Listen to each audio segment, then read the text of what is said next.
Welcome, everyone. We are live on the weekly crypto recap show. I hope you all are having a wonderful Friday night. It is tremendously late over in the States right now, if you're in New York especially. If you are tuning in from the West Coast, probably less late, but it is a Friday evening. So I really appreciate you being here. For Kieran and myself, we are in Perth. So it is a Saturday morning for us doing our recap here. Not quite as late, but thank you all for joining.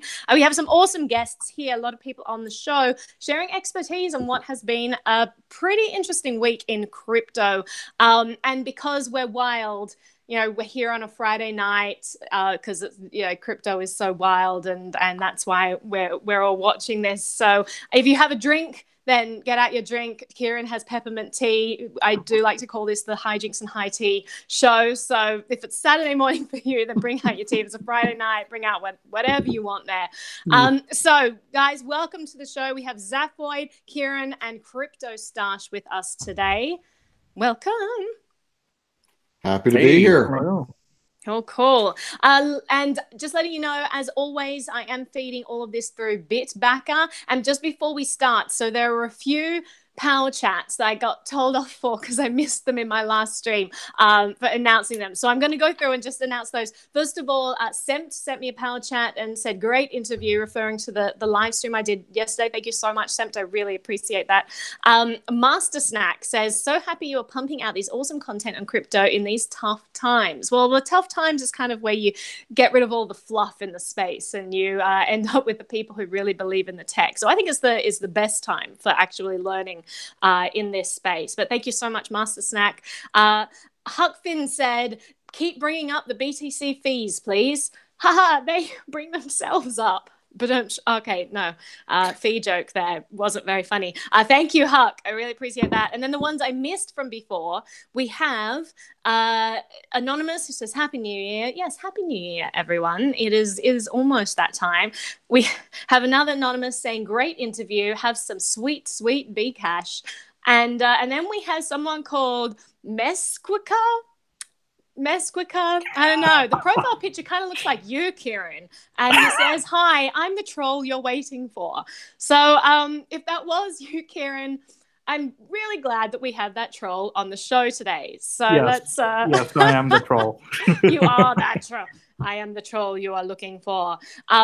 So if you are wanting to send power chats or questions or anything, then here is the link that I just added to the chat there. And I really appreciate all the people who've been testing out Bitbacker. It's been growing super fast, and heaps of really awesome YouTubers on there. So if you're looking for great content and people to support, then head over, use their explore feature and check it all out. So let's go ahead and get started.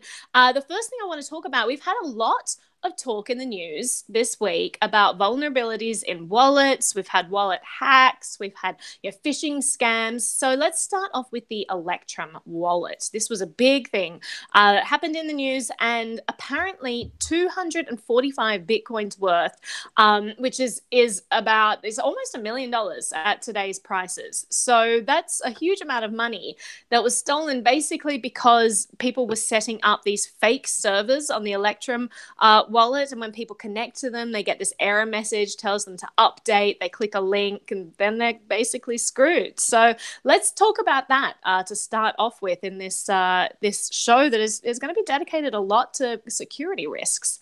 Who wants to start off with that? Zafoid, do you want to start us off there? Sure. Well, the Electrum wallet, for those who don't know, is a way for people to access the Bitcoin blockchain without having to download the full chain to their computer. The Electrum is very useful for third-party wallets like Konami, Edge, for people with lower-end systems, or just people who don't want to deal with downloading and tracking the full blockchain on their system anytime they want to do anything. The Electrum wallet itself uses a server, an Electrum X server, to actually track blockchains and broadcast the transactions and interface between your local system and the rest of the network. What this vulnerability was, and I use air quotes around vulnerability because basically it's a human vulnerability. The attackers set up rogue Electrum X servers that the only thing non-standard they did is displayed a message to the users that said, hey, you need to upgrade your Electrum wallet to this one from this random address. Please download and install it. And by doing so, that gave the attacker access to all your keys. So it basically is just a lesson that always verify where you're downloading your software from, because if you download rogue software to the computer that you your coins on, that could give access for anyone to all of your coins. They're talking about various ways of cleaning this up, but there's no real easy way without upgrading all the Electrum servers and the Electrum infrastructure everywhere. So it's just really a human issue and an educational issue, and just something that we will have to clean up as we go forward, because as Naomi said, last we counted about 245 Bitcoin were stolen during this, and we are in the bottom of a bear market that's still more than a little bit of money. It is quite a lot of money there. Yeah, I mean, this is just like another, classic phishing attempt, right? I mean, you look at this, and they didn't really hack a blockchain or really even anything in particularly hard. They just got a very clever way of like putting in a phishing attempt, and I think that Electrum could easily, not easily, but I mean, as far as like you're right, educating their users a little bit better about this, maybe pushing a notification out through email, something that at least alerts everybody to this, very quickly. I know that they kind of wanted to keep wraps on it from what the article said too, but. Well, yeah, because it had happened at some point in the past. Yeah. And apparently not many people is, we just won't tell anybody about it. Yeah, and they're like, we updated it. We thought he wouldn't do it again, but now he's back at it again, guys. What was that? That was kind of ridiculous. And it is a little bit scary looking at this notice. I don't know if you guys have seen the image that was given to people who connected. Looks pretty legit. Like, you got to be real careful out there. They linked to the Electrum GitHub, and then meanwhile Electrum said, do not download anything except from our actual page. They give the address. It's like electrum.org, I'm pretty sure. Yeah, electrum.org. Don't download from any other source. But then they're also giving information on their GitHub as well. So I can see why people would be confused if they see a GitHub address. They're like, okay, this must be the fix there. So it's you just got to be super, super careful. It's pretty scary how well these guys pull this kind of stuff off and how successful they are. Yeah, and this is just another Yeah, I was gonna say, it's not crypto. It's not just crypto. This happens all the time. I mean, obviously it sucks when it happens in crypto because, there's a lot of people out there that have maybe bad security and, are not very up on what a latest phishing attack looks like. But it's definitely something that happens, internet working wide, I think. And it sucks that I think a lot of hackers are really going after crypto people because of that lack of information and education and in some of those security fields. Yeah, this ties in quite well with the proof of keys thing that's coming up with the 10th anniversary next month. And this would be a way that you would prove your keys, not the best way, not what Trace is really suggesting you do, but a secondary way of you have your keys on your local computer on your Electrum. So I mean, this is something that is suggested as better than the exchanges, and then this happens. And you are right. I mean, the GitHub they link you to is github.com electrum-wallet. For anybody who's not really aware of what's going on, that sure looks real. And it sucks because, I mean, it sucks because you are your own bank. There are no authorities that can help you with this. It's Well, I guess the only problem that it's on the Electrum side is, allowing, you've got publicly controlled nodes, and then you're allowing them to set custom error messages, which is basically how this was possible, being carried out. So I think the best response to this would be educating users on exactly what happened, how this stuff kind of, the whole phishing attack thing and all, and removing the ability for other publicly run servers to send custom error messages. Yeah. It's kind of like choose your poison, right? I mean, everyone's always talking about how we are at the early stages of crypto. We hear this over and over, and people are still kind of trying to find their way, right? And it's like, which do we want in terms of the move your coins out of exchanges day on January 3rd? Do we want to lose our coins because the hardware wallets aren't up to scratch, or because people have phishing attempts on the servers, or do we want to lose it because of fractional reserve banking? Like, it's really a tough field to navigate right now, and it's not surprising that a lot of people are kind of, keeping out and say, well, this isn't for me right now. You guys, you got to sort this out and make sure that people have real sturdy options before I want to get involved. Like, I totally understand that mindset. But that being said, there are some great products out there already that are really sturdy. And I think as we find more and more of these vulnerabilities, like, I think that's a testament to how great the space is, that people are constantly doing research about this, are constantly, trying to find like holes and test other people's products, because that's how we become more robust as a system in general. So as long as people keep doing that and keep upping their game and making sure that they fill in these holes, then I think we'll be okay. But it is dangerous territory for sure. Yeah, and just another reminder that it'd be really hard for me to tell my grandma that crypto's fine, you should buy some now, and this is how you hold it. This is, how are we supposed to bring in technically illiterate people, which we all know is a majority of the population? Yeah. So let's move on to other different holes in security we've found this week. So there's been some researchers who developed, who demonstrated some hard wallet vulnerabilities. They looked at Trezor, also looked at Ledger as well. Ledger then kind of came back at them, pushed back a little bit about what they said. So let's talk about this a little bit. And then let's also talk about how it was disclosed. Maybe I'll mention that right off the bat there. It bothered me a little bit. You had this team who gave this big demonstration about how this thing could be hacked, which I think is great. As I said, finding holes in things is great. It makes the system more robust. But the ideal solution is to talk to the manufacturers first and say, here's an issue. All these people are going to have the, problems. Like, here's what you need to fix. And that's not what happened. It was more sort of this, like, here's this newsworthy, flashy thing that we're going to catch your eye, like breaking news, scandal, vulnerability. Like, that kind of stuff really bothers me. Just do the right thing. But anyway, so let's talk about what the vulnerabilities were and what Ledger had to say when they pushed back. CryptoStash, do you want to start us off on this one? Yeah, I mean, I kind of agree with you too. I think it's great that we have these like independent third parties, other people outside of maybe the normal crypto realm reviewing things, really diving into these hardware wallets, but kind of going about it the wrong way, I think, is really what one of the main takeaways that I get from this. The vulnerabilities, obviously, they're vulnerabilities that need to be fixed. These are things that all the teams are obviously going to be addressing immediately. And like you said, Ledger kind of fired back a little bit with a little bit of more insight onto what they found since they leaked these things. But in general, why did they just go to the team? Because they have hotlines or other ways to contact them for these types of vulnerabilities. And I think they really did, like you said, want to make it more of a news story and make it, put the spotlight on themselves.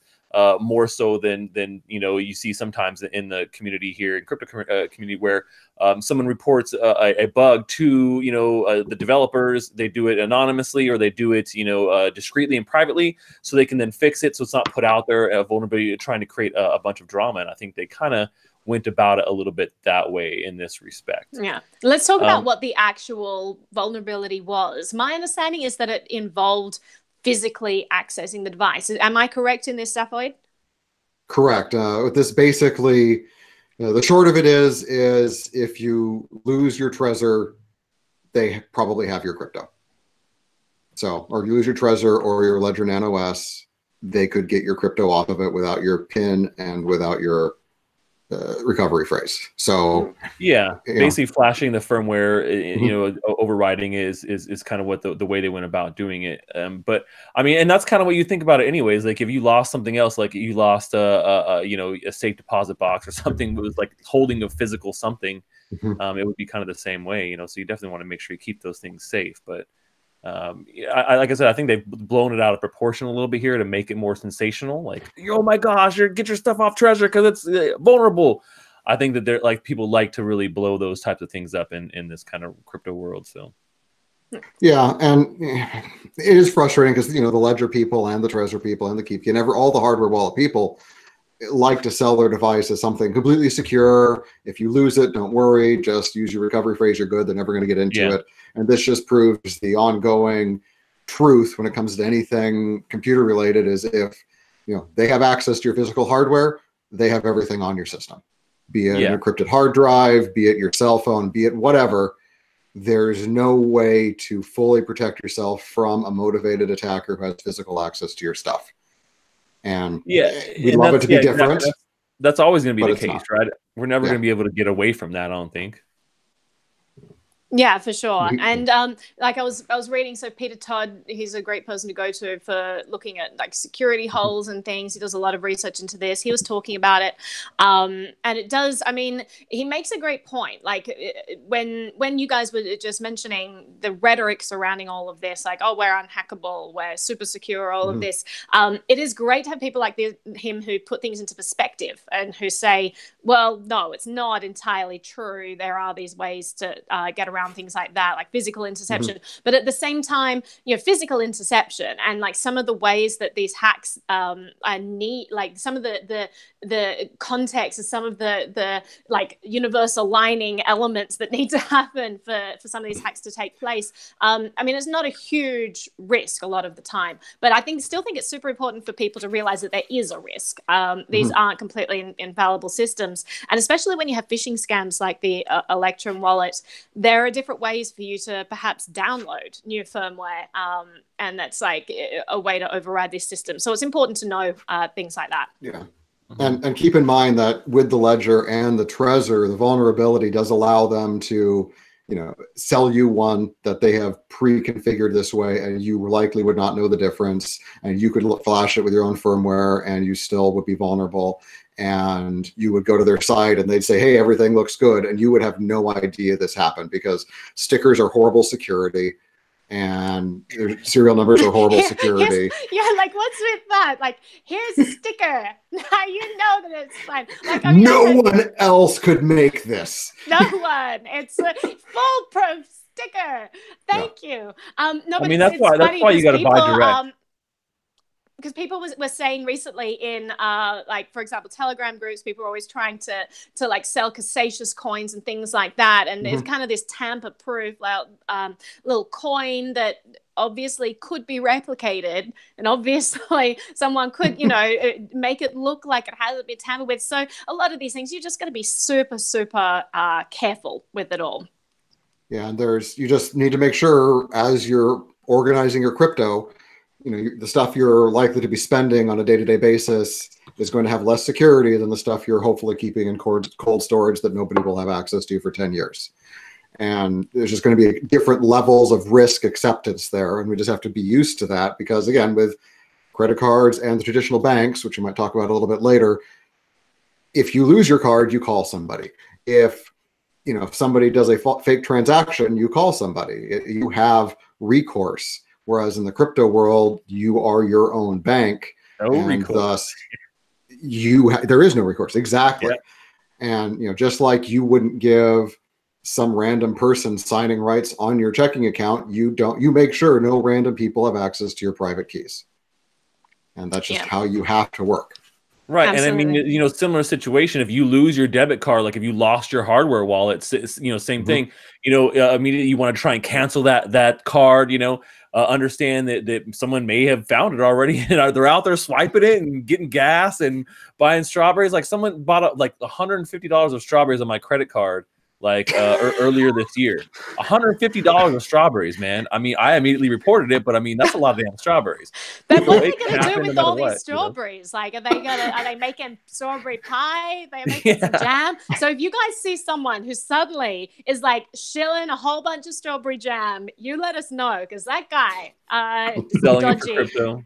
Absolutely. Kieran, can you talk about a little bit about, so like one of the vulnerabilities that was discovered here was to do with, I think it was the Ledger Blue, and it was to do with being able to get keys through radio waves. So explain that a little bit to us. Like, that seems like a legitimate concern there. Yeah, so with any electronic device, whenever it's operating, it tends to create a magnetic field around it. You've got electricity flowing through a metal, the wires inside the device, and if you know what you're looking for, and you have an antenna close enough to the device, you can actually pick up these electromagnetic fields, which are given off by this device, right? And then if you're clever enough, you can reverse engineer that and figure out what exactly that device was doing, figure out, what kind of data it was processing, maybe a private key that was being used on that device, right? So the Ledger Blue hack is effectively what they're doing is most hardware wallets are actually electrically isolated. So they've got a sort of Faraday cage around them, which tends to block off a lot of these signals. But the attack on the Ledger Blue is, if you have it in a certain position and, you've got your radio detection equipment close enough and everything, you can sniff some of the data that's being processed on the actual device itself. Data being processed. Yeah. In this case on the Ledger Blue, because the Ledger Blue, for those of you who don't know, is their high-end device with a good LED screen. It looks kind of like a phone, and you would put your PIN into that device instead of hitting the little buttons on top of the Ledger Nano S. And basically there was enough distance there, and with the USB cable connected, the USB cable acted as an antenna through the Faraday cage, and that allowed people to basically read what you're putting on the screen. And fortunately, on Ledger side, it's a very easy fix, and one that honestly they should have had this whole time, because anybody else who does pins anywhere else on software screens randomize it. So that means, you have your usual 1, 2, 3, 4, 5, 6, 7, 8, 9, where on a randomized you'd have 9, 6, 7, 5, 3, 0, whatever, randomized in the pin pad. So even if they are able to see where you're physically putting your hand or able to determine what points on the screen are being activated, they still don't know what numbers you're putting. And that's, when we've developed our own pin-based stuff at SmartCash, that was the first thing we did, is randomize the pins, because duh. Yeah. So I'm very surprised they didn't have that already. Well, on the Trezor and Ledger, they do randomize. Like on the Trezor, you have the numbers come up on your little thing, and then you got to click on the box on your computer, and it's always in a different order. And on the Ledger, you got to do this kind of annoying scroll through, but the numbers are always in a different order as well. So there is some randomizing there, but not on the Blue. There's not on the Blue. That's really that was what they said in this article. That's their attack, unfortunately. Yeah, wow. That's their easy fix, is to randomize it. Now, mind you, in older versions of the Ledger Nano, that wasn't the case. In fact, when I first got my Ledger Nano, however long ago that was, I'm like, dude, anybody could just look at me pushing the buttons and figure out what numbers I'm pushing here. But in one of their more recent updates, they did. So they start your number at a random, 0 through 9 digit. Right. And so Ledger did push back at this release. They did say, listen, it's not critical. These vulnerabilities are not such a big deal. The Blue, would you say that the Blue vulnerability is a big deal or is not a big deal? It seems like a big deal, though, no? You have to have things in just the right. The likelihood that I would know exactly where you were going to be holding your Blue as you're putting in the pin and know where the cable is and have the receiver in just the right location, not very likely. It'd have to be a very controlled situation where that would happen. That basically, it's akin to go on. Basically, it's akin to, hey, can you unlock your Ledger right now? And I'm going to just coil this wire around the USB cable, right? It could happen, Kieran. You don't know. But what this says to me, that the fact that the pin wasn't randomized, that is one of those basic security things that should have been there from the start. And it does make me wonder what else wasn't thought of. That's very basic, that nobody else has that's a checked good into point, yet. actually. When you think about it like that, okay, they had it on the Nano, and what I'll kind of argue there is that I feel like I wouldn't say they've abandoned the Blue, but I feel like the Nano has been so popular, and nobody wants to shell out the high dollar price for this Blue. So so they're just like, we just won't update it and put it then, let's just leave it how it is. Nobody even uses this shit anyways. I don't know if that was really the case, but no, in general, it's not. No, I know, I know, and I'm just saying in general. I think that maybe you're looking at a quickly forgotten thing on a product that's not necessarily their flagship product. Well, I believe the Blue is the basis for their enterprise level solution for their when we were at Consensus a few months, weeks, months, however long ago that was in New York, they had a big thing there, and the Blue was what they were pushing towards all of the big financial people as part of their way that they can hold crypto reliably as an institution. So it's not that it's abandoned, it's that the target audience isn't really you and me anymore. It's somebody they can charge an ungodly amount of money to well, they definitely should update it then now, should they?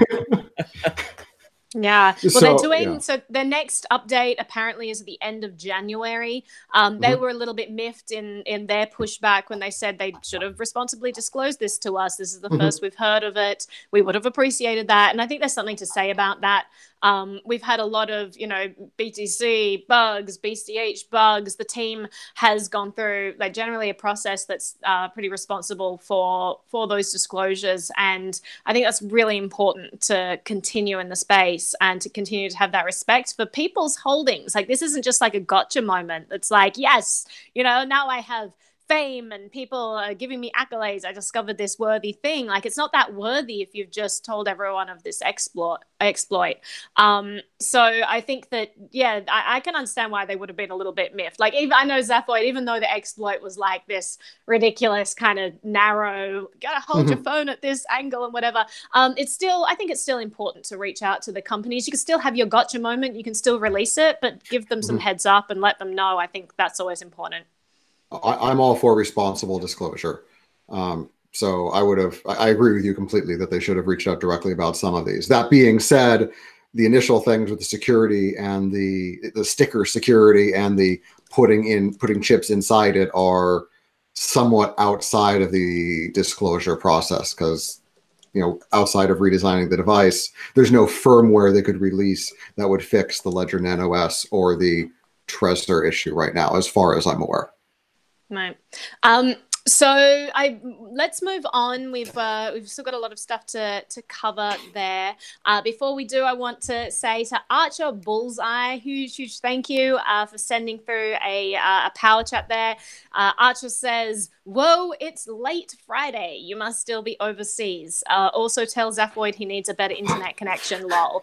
Zaphoid, you need a better internet connection. But this is the pot calling kettle black because my internet is always so bad, and I try so hard. I have all these you have no idea how many contingencies I have set up for every stream. I currently have my device streaming on 2 separate systems so that if something happens, and on 2 different connections, so if anything happens on one of them, I can change over because I've had such bad luck with internet. But there you go, Zaphoid, you're being called out for your internet. So but huge thank you, Archer, for using the Bitbacker power chat. I really appreciate that. So let's move on. Let's talk about BitThumb and this lawsuit that everyone is talking about. So there was a lawsuit. There was an investor who claimed to have lost $355,000 due to a hacked account. There are a lot of things going on in this lawsuit that I think are really important to kind of cover. Probably the most important, let's just cover the basic facts and then we can kind of talk about what this means for court systems in particular. But basically, this guy was claiming that that he put money into this exchange, it got hacked, and he's blaming the security procedures of the exchange for being the reason why it got hacked. And then they were saying that, there's a whole bunch of stuff going there. And then eventually the courts ruled that no, it's actually out of the hands of BitThumb. that it wasn't due to them that this was hacked. But then they made this other statement, which we can talk about in a little bit. But let's cover the basis of this. Who wants to take this one? Well, I'll jump in if no. Oh, go for it, Stash. I took the last two. We're all going to talk at the same time. Yeah, I mean, so, you know, like you said, essentially, you know, the Bithumb was hacked. They did have a problem, you know, with this, and, you know, they actually got help with recovering a lot of the hacked funds or reimbursed, so they could continue to keep running. But I think the whole story of this is this guy went through this whole proceeding to try and prove essentially that, you know, their security functions weren't working as intended, and then the judge basically just shut it down and said, "We're sorry, digital cryptocurrencies are kind of like, you know, iffy, and you had no guarantee that you're going to be able to exchange it, and suck it." Basically, is kind of what they told them. And then, and you're right, it kind of establishes a little bit of precedence here. Yeah. Because it's basically them saying, well, there's nothing we're going to do about it. We're not going to enforce anything. We're not going to, you know, sanction Bithumb, and you're not going to get your money back. So, you know, when you talk about some of these other hacks, you know, a lot of people have lost funds, and whether it be due to their own security issues or whether it was to, you know, a large hack to an actual exchange, we haven't seen a lot of people get reimbursed for that necessarily. Yeah, Mt. Gox was one of the first ones where they've gone through this whole thing, you know, about trying to reimburse people from that platform being hacked. But in this ruling, they basically just said, you know, there's nothing we can do. We're not going to do anything. It's kind of sad. Yeah, they as you said, the judge said that digital currencies can't be used to buy goods, and difficult to guarantee their exchange for cash. This is the bit that I wanted to talk about. Yeah, Zavod, go ahead and read out this. I'll read it. I'll read it verbatim because read the whole. I was going to do that, but yeah, go for it. In general, digital currencies cannot be used to buy goods, and it is difficult to guarantee their exchange for cash because their value is very volatile. Digital currencies are mainly used for speculative means, so it is not reasonable to apply South Korea's Electronic Financial Transactions Act to a defendant who brokers digital currency transactions without the permission of Korea's financial regulator, the Financial Services Commission, FSA. So basically, crypto isn't really a financial thing, and if you want to act outside their government approval, then, you know, buyer beware, essentially. Yeah, you're screwed. And you know, the details of this particular case are a little bit iffy. They claim that he received 10 SMSs. He claims he didn't. You'd think that would be easy to actually break it, you know, check. And maybe it could be a SIM card port or something like that. Exactly. Yeah, and that's, you know, just that's related to whoever's suing AT&T for letting somebody else steal his phone number and steal all the coins off of whatever exchange that was. Yeah, and as we have said in a previous show, do not rely on your phone for security. Do not trust that AT&T or T-Mobile or whoever will not give your SMS to somebody else. They're just people there. They can do it. And do not, again, you are your own bank, so don't rely on their security for that. Cell phone authentication, really, really bad. So if you use your cell phone to authenticate... When you look at it, really, that's one of the better forms of second, you know, authorization, you know? When you really look at how people use things and what we're doing, 2FA is one of the better ones that we have. And so when you talk about, oh man, there's a major vulnerability for that, how do we get over things like that? Because like you said, this guy basically said, no, I didn't get any of these before. Well, this is a two-factor through an SMS message. If this is the two-factor that the exchange is using, then I say that that is an exchange issue, that they need to up their security. I mean, the same way that Coinbase a couple of years ago said, okay, we no longer support SMS two-factor, where you actually have to use an app like Authy. I think that was a great move on their behalf, because there's this huge vulnerability that they were aware of, and although it's not their responsibility, it's the phone company's responsibility, they still kind of stepped up and said, we're going to protect our consumers. Exactly. Well, I mean, I think it is the responsibility to protect the consumers when they know that a product or something they're utilizing, a tool they're utilizing, doesn't work as it's supposed to. So you can't just pass a buck and say, oh, well, the gun company made this gun, they're responsible. Oh, well, you know, if Verizon made the SMS network, they're responsible. It's not our fault. You know, I think that just comes down to like, well, yeah, but you could easily do something to change that. And they could have done something here at Bithumb as well. But obviously, you know, now maybe they understand after being hacked and then having a court case like this go up against them. Right. And so, yeah, there were a lot of details. As you said, it's kind of a bit iffy. We don't really know who's like what's verifiably true or not. But as you said, Zapvoid, it does seem like a lot of this is easily provable. Like if the SIM card was ported, I mean, all of the telephone company would have had records of this, no? Like this all, I mean, it shouldn't be this vague. So maybe that's why the judge ruled this. But it also, let's just talk about that statement. I'll just read the first sentence again. In general, digital currencies cannot be used to buy goods. Okay. A judge then goes on, and it is difficult to guarantee their exchange for cash because their value is very volatile. Okay. So I mean, you could argue the second one, but the first one is not arguable. I mean, you can definitely buy goods with Bitcoin, with other cryptocurrencies as well. I mean, that's ridiculous to say that. I feel that if somebody stole some stocks from me, you know, that just because the stocks are volatile wouldn't mean that there wasn't value stolen. Yeah. I mean, well, it's very easy to determine. If you're in South Korea, then maybe so. Maybe. I don't know. I don't trade in South Korea. Maybe there's a good reason for that. Yeah. But volatility, you know, it's like saying to somebody that, well, you can't be trusted because you're too short. I mean, you know, until you actually grow up and become taller or become less volatile through usage, you'll be more volatile. I mean, it's just part of the growth process for any new exchange, for item, anything.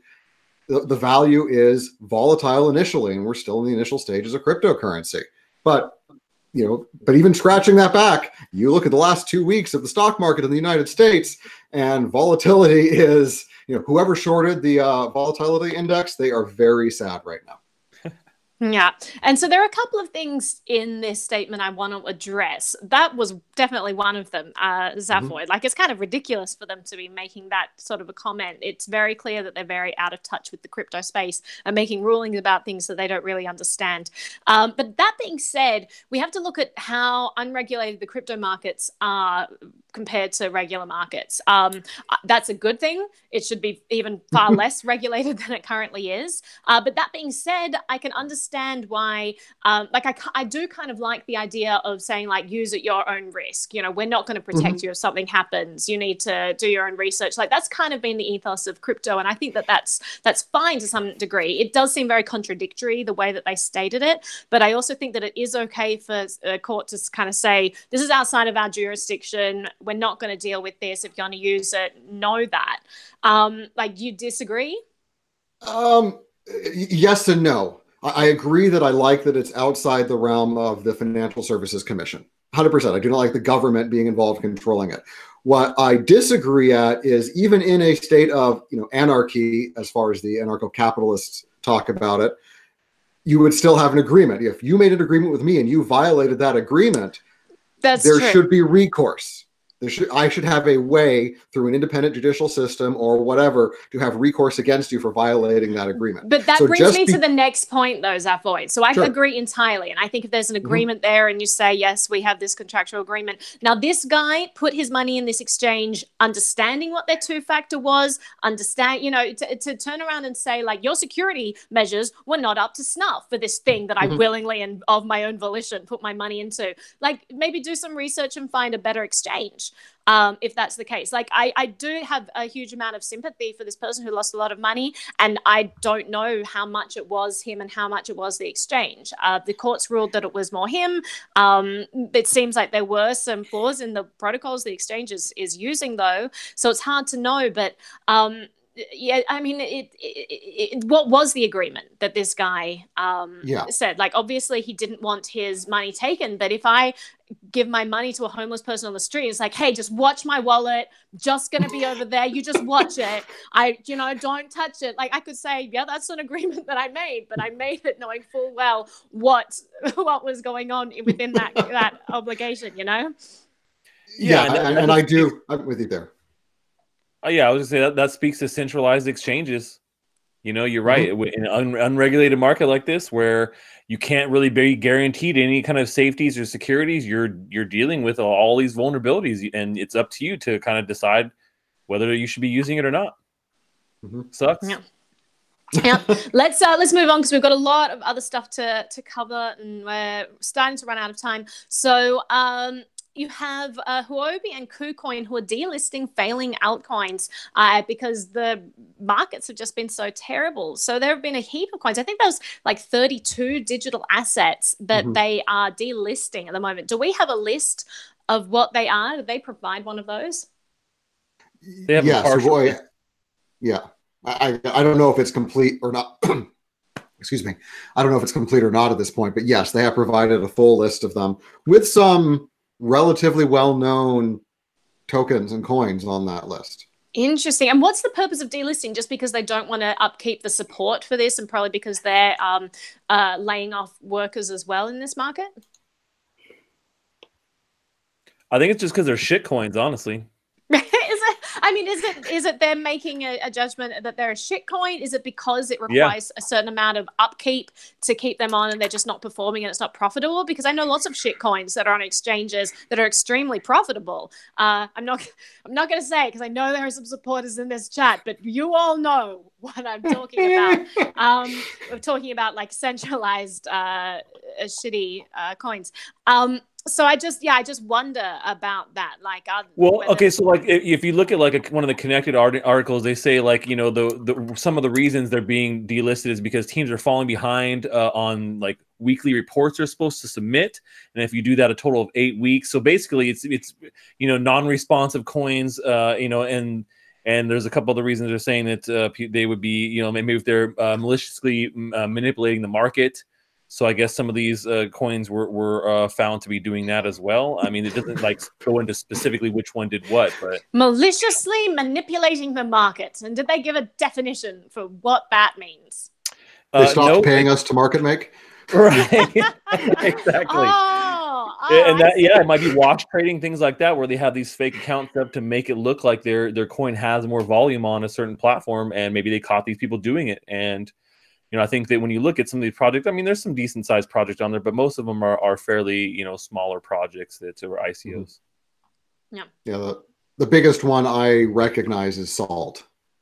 Yeah, Salt and like WePower is one I remember seeing. Zilla maybe is another one, but yeah, I mean, most of these are cryptos. I think they're kind of on their way out anyways, and I think we're going to see a lot more of this on exchanges. We're going to see them culling some of these tokens where we had a very explosive, you know, 2017 and beginning of 2018 with ICOs and brand new projects. I think we're going to start to see some of these more serious, larger exchanges start to cull back some of those and tighten, you know, kind of who are allowed on their platform. Yeah. So I mean, that's an interesting development. We'll have to see what happens there. The people, if people want to find the list, I'll put the list in the comment section for this video so you can check that out. I know like one of these is there have been some interesting things to come out. I am disappointed about one of these that's written there. I think they've been given a bad go, but anyway, we'll move on. And before which one are you disappointed about? No, it's all right. I just want to say a huge thank you to Exciting World Cryptos. He sent through a super chat, which wasn't a power chat. JR, what are you doing? But he said he had trouble with his wallet, so forgiven, and also huge thank you. And he says hackers break the systems on profit. Before it was about intellectual curiosity and pursuit of knowledge and thrill, and now hacking is big business. That's true. Hacking is big business. There are giant target signs on anyone that has crypto and doesn't have good security measures. So just watch out there. But huge thank you, JR. He has a YouTube channel as well. It's called Exciting World Cryptos, and so you can go and check out some of the awesome videos he's done. And he's done reviews of Bitbacker as well, so you can check those out. Let's talking about downturn in market. You've had huge layoffs all across the crypto sphere, and we talked about last episode, we talked about Bitmain, and it's funny, I actually asked Roger Ver about this. I mentioned it, and he wasn't sure whether this had been confirmed or whether this was just speculative, but now it does seem that Bitmain has confirmed the layoffs, and they're calling them adjustments to their employment there, and I think they're culling like 50% of the entire workforce, which is pretty huge. Yeah, I got mixed reports on how many people exactly, but it's not tiny. Yeah. Large percentage is what we'll go with. Yeah, I guess Yeah. 50% couldn't be verified, but they're starting to see people things pop up on social media, and yeah, like some whole departments apparently are being let go. And I think you've seen some of this already in some other companies here in the last couple of weeks too, announcing similar. And I do hate to spread rumors, but like 51 You minutes love ago, I heard. spreading rumors. What are you talking about? Gossip queen.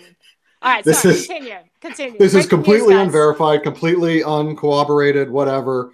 I just got on my Twitter feed about 51 minutes ago that Jihan is stepping down as CEO. But Wow. again, please wait until somebody actually official says this, because Breaking this news, could you be heard here. or yes, or I was first. Just First. So again, it just more trouble. And to me, this story and the last one are, from my perspective, good news, because this is any healthy market, any healthy sector has to have these burn-offs to take away misallocation of resources during a correction.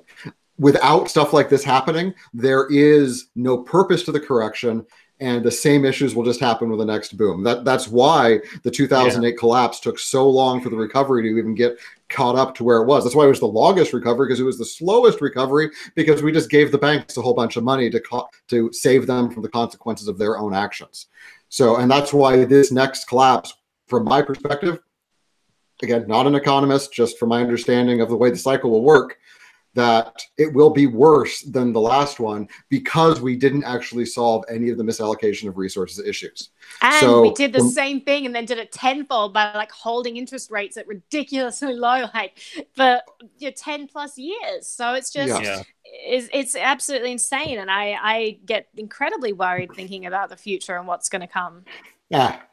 Do not worry about tomorrow. Just take positive action every day. Do not let yourself live in fear for what is coming.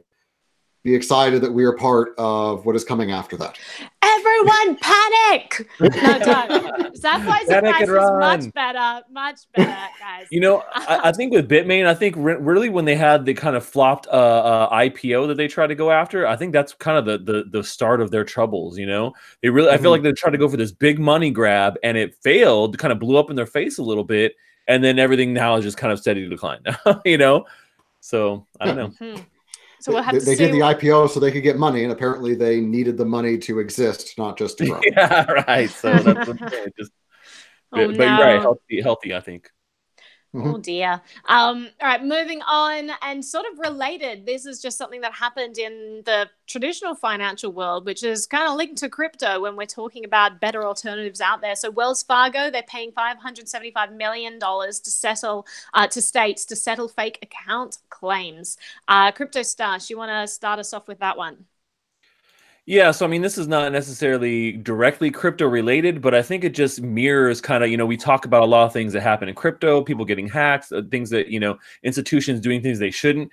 And I mean, here is a case of Wells Fargo, like blatantly just doing things that are incredibly illegal. And they're just like, well, if we give you all this money, maybe you could just swipe it under the rug and we won't talk about it anymore. Okay, how's that sound? And everyone's like, all right, sure, why not? And it becomes kind of this vicious cycle. We're talking about how, if you're not fixing the problems here and you're just throwing money at it, these solutions are just being delayed, and then they get worse because we're not actually coming up with the solutions. We're just throwing money at a situation.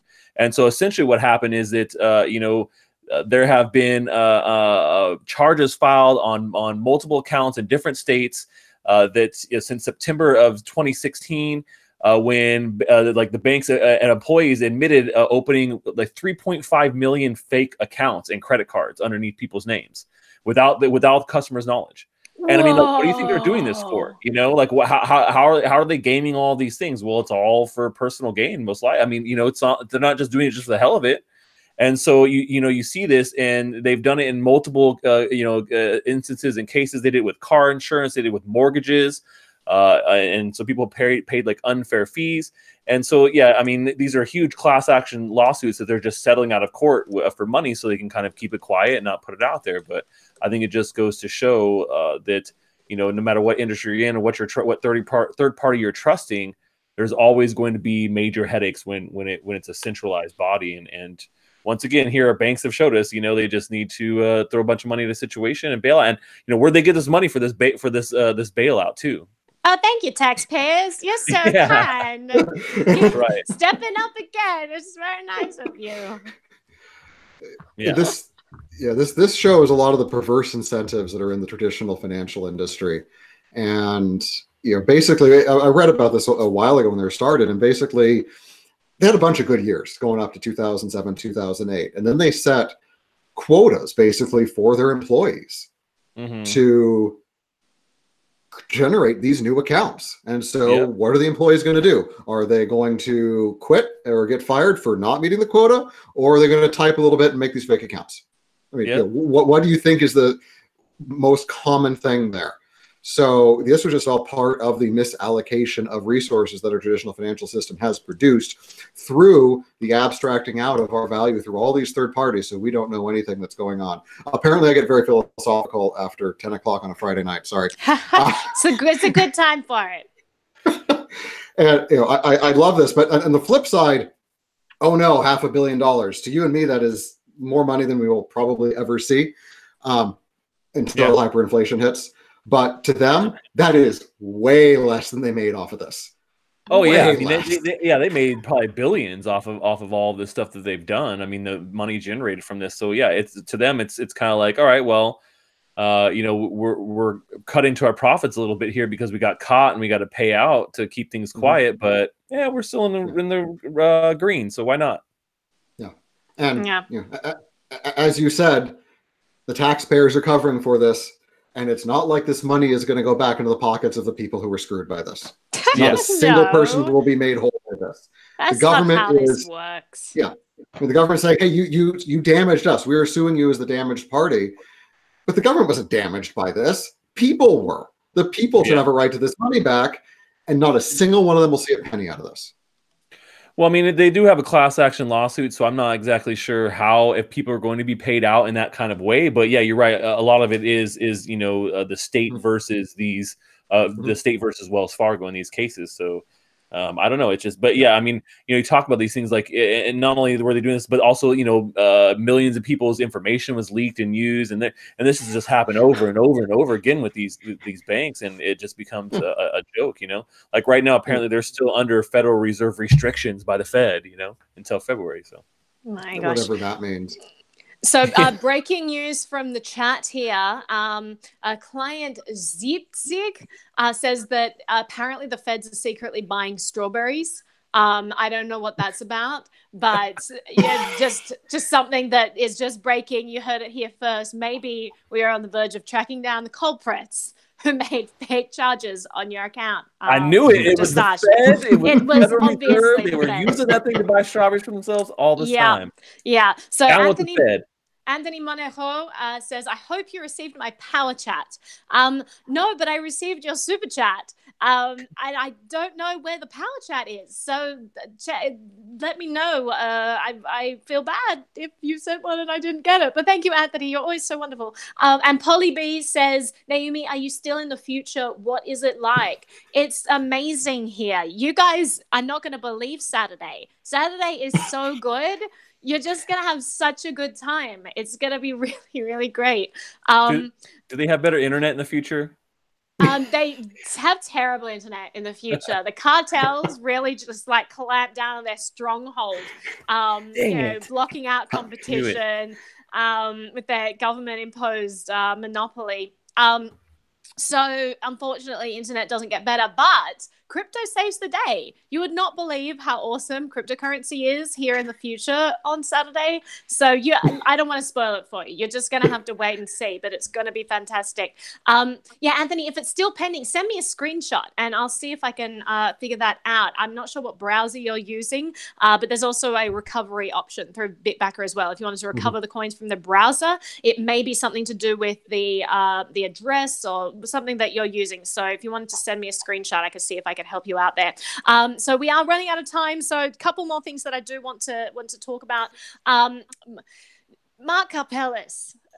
God, that man is all right. So he has been in an ongoing trial at the moment in Japan. He's maintaining his innocence about the Mt. Gox embezzlement. We all know that a tremendous amount of money was lost there. A lot of my friends got hurt who had money in Mt. Gox, and he was charged with embezzlement of funds. He is saying that he's innocent, and the funds he embezzled, which he admits he embezzled, were profits from Mt. Gox and not anyone's actual coins. So that's interesting. That's provable as well, because Bitcoin is non-fungible. You can actually trace addresses. You can actually probably, trace it back and see whether or not they're profits or what. But also he's saying that it was a loan to himself. It wasn't embezzlement. It was a temporary loan. He was going to pay that back, guys. Yeah. So apparently that's still ongoing there. I think it's like the second last day of trial, I think. I'm not sure. Let me have a look through. But what are your thoughts on this? That was a very long temporary loan, I'm just going to say. Listen, he didn't put I mean, a time he was in limit prison. on He couldn't himself. give it back. That better not be the coins that I gave you, Mark. Better not be my Mt. Gox coins. Oh, they are yours, Kieran. He has all your coins, and he bought Lambos and prostitutes, and he had a great time. Not so great. No. Hold on. Those were not your coins. Those were the profits from your coins. Oh, yeah. Oh, Those right, are the profits. Yeah. So I'm really sorry that you're down $53 million because of the price increase in crypto since Mt. Gox happened. I'm really sorry about that. But he surely gets to keep his profits, doesn't he? The profits he made through the negligence, either maliciously or just through incompetence of the running of his exchange. I mean, this whole thing, like someone mentioned in the chat here, he's planning to pay it back in fiat. Yeah, that thing just, it drives me crazy as well. That's not him. That's the court system. That's in Japan. And I understand why they do it because assets move around. But I honestly think they need to rethink how assets are paid back in this world of cryptocurrency because things are really, really volatile in this world. If they pegged it at the amount in Mt. Gox at the time at $400 or whatever it was, and then it increases however many fold to now, that's a tremendous amount of money that people lost. They would either have to rebuy back that crypto they already had. Maybe they don't have the funds to just rebuy all of the money they had before. Or they just have to settle for just not reaping any of the rewards that they would have gotten from taking this risk of going into crypto. So it's like this interesting scenario that I think is going to set a lot of precedents as well. Yeah, we talked about it earlier. It's unfortunate. We can go back to this and the same thing.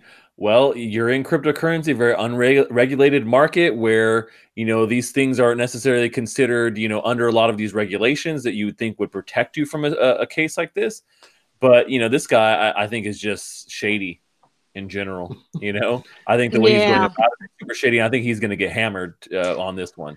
Whereas in contrast, Bithumb may not because they're an exchange. The way they kind of approach the exchange, it was an individual type person, and they didn't get caught embezzling profits either. So I don't know. I don't think he's looking too good for Mark here. Yeah, and you look at the way he handled himself through the whole collapse when everyone's like, where's our money, Mark? What's going on, Mark? And he's like chatting in all these forums about like, oh, my cat's on my keyboard. Oh, like all this stuff. And you're like, what is wrong with you? People are losing millions of dollars. You're talking about that. Like, it's just insane. And then, recently, if you look at if anyone's seen Railroaded, the Silk Road story and investigation, Mm-hmm. Oh, that's fascinating as well. I encourage everyone to check that out. They mention Mark a lot in that series. I won't spoil it all for you now, but check that out because it's just super interesting to see what was happening around the time. I don't want to stay too long on this one because I want to end on a cheery note with some good news that the judge has dismissed Craig Wright's bid to have the lawsuit against him pushed out of the courts. So that is going ahead. So we can all breathe easy now. So basically, Craig Wright, he tried to dismiss the lawsuit over alleged Bitcoin theft. And apparently it's like $10 billion is the like how much the lawsuit was worth. Well, it was at one point. Who's looked into this lawsuit and what exactly the? So basically, this lawsuit, it does go back to Craig's claim of being Satoshi, and the whole involvement that Craig and Dave Kleeman had with, I think it's Wright and Kleeman Defense Research or something. They had some company set up, and what Dave Kleeman's brother, who was suing Craig, is basically claiming is that, oh, you're claiming to have all these coins because you're Satoshi? No, but we had this agreement in place, and we're actually, Dave Kleeman's estate is entitled to some portion of those coins, and you stole them from us. So interesting. It's an interesting lawsuit. I mean, there's a dodgy claim to start that off, and then on top of that, there's a lawsuit based on a dodgy claim of being Satoshi. So I don't know how far down the rabbit hole you want to go. Yeah, so does that mean that in order for him to win this, he has to prove that he's not Satoshi and doesn't have those coins? I would assume that would be one of the ways to win that lawsuit. Yeah. The case doesn't actually call either of them Satoshi. It actually, from my understanding, works really hard to carefully avoid calling either of them Satoshi. Right. But yeah, it is for. Yeah. Yeah. The case doesn't reference being Satoshi Nakamoto at all, but it does reference, Craig Wright. He, at one point in time, did claim that, oh, I own all of these coins. Look at all the addresses, and listed a bunch of addresses. And the lawsuit is basically referencing those addresses that he listed. Interesting. Mm-hmm. So the thought plickens. We'll have to see what happens there, but it is going to be intriguing for sure. And it is. Perhaps we'll finally know if he has more money than your country. Well, absolutely. And wheelbarrows filled with degrees and PhDs. So, yeah, I mean, Craig Wright loves lawsuits, so this should be right up his alley. And maybe he'll have a good time in it. So MyBug67 just sent through a power chat. Thank you so much. It says Happy New Year. Yes, a Happy New Year to you as well. It is December 29th where I am, because I am in the future. And so we've got another couple of days for 2019. I've got a predictions video coming out, actually. I never do predictions. I hate predictions. People give predictions and I'm like, you don't know. You don't know. But I have. Let me just get my crystal ball. Exactly. Well, speaking of that, yeah, I wanted to look at this. So hold that up, Crypto Stash. Yeah, Crypto Predictor. That's what we should be using from now on. So explain to me what that is, people at home who can't see that well. So it's kind of like an 8-ball version, but for crypto. I got it for Christmas. Looks fun. Your whoever gave that to you knows you well. That's pretty fun. Maybe I need to get one of those. It's like those managed portfolio, like hedge fund people who, they choose their stocks really carefully, and then we see where they go up or down. And then they have those tests where they have like a cat randomly hitting things on a keyboard who does better. Yeah. The data comes directly from Andreessen Horowitz. They just pipe it right into the globe. Just pipe it right in. That's awesome. I'm going to get me one of those, and I'm going to become so rich. It's going to be amazing. Well, that is all the time that we have. So let's wrap this up here. Huge thank you to everyone who tuned in the chat there. Really, really appreciate you being here. Everyone who sent through super chats. Anthony Monero, I love pronouncing your name. We have JR as well. Thank you so much for that. I do have Power Chat, which is a crypto option that doesn't take 30% of the message you send, though. So huge thank you to MyBug67, Polly B1123, Archer Bullseye, and all the people who sent messages before. I really appreciate you using that system. And Anthony, we're going to get to the bottom of where your donation went. So I will help you through that after the show today. Huge thank you to you guys for being on here. Crypto Stash, Kieran, Zaphoid, great having you here as always. It's super late on the East Coast, so I appreciate you being here and staying up really, really late. And Crypto Stash, are you on the East or the West Coast? West Coast, baby. West Coast. So you and Zaphoid are going to like fight it out later? Yeah. No. I turn into a pumpkin after 10. My mustache automatically wins all battles. That's true. I'm really sorry, Zaphoid. He's automatically won. That's I'm just gonna have the to way grow life out goes. my beard for the next one.